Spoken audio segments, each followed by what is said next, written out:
today is one that's slowly becoming one of my favorites. This is DeeDee, and she is an older kitten at anywhere from 10 to 12 months old, and she is also in our greeter cage.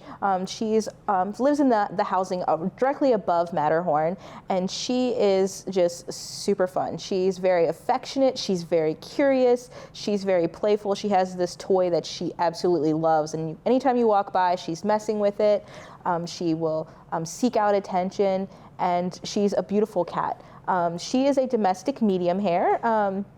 So she has all of the classic ear tufts. She has the big poofy tail, but her fur is a little bit shorter, hence the medium hair instead of the long hair.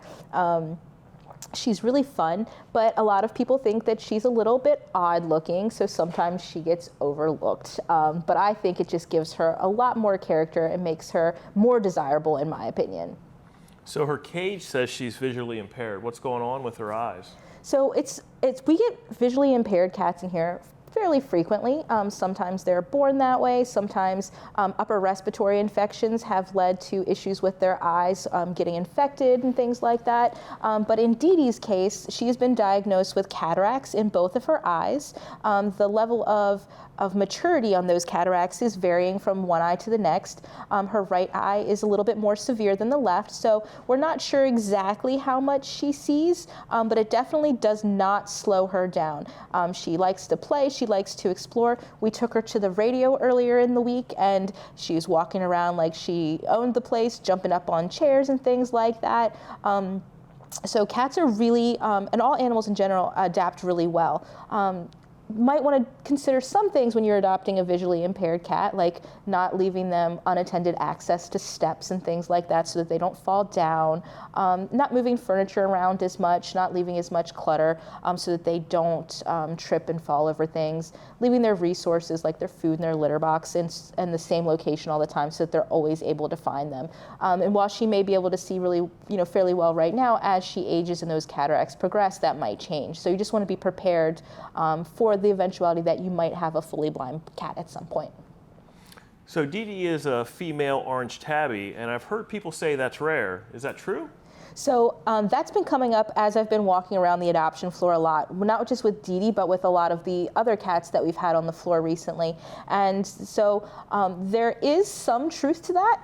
It's not as it is rare, but it's more like an 80-20 split. So the majority of all orange tabbies are 80% are male, and then 20% are female. When you're getting into the orange and white, that ratio changes a little bit, but it's nothing crazy. It's nothing, there's not some magical reason for it. It's just genetics. It has to do with the way that the chromosomes are set up, much like if you were to talk about tortoiseshell cats, and that's a genetic component as well. And the majority of those cats are actually female instead of male. It is true, but it maybe not as rare as people might perceive. But she is a special cat that is going to need a loving family, and is going to be a great fit for any family. There aren't any restrictions on her.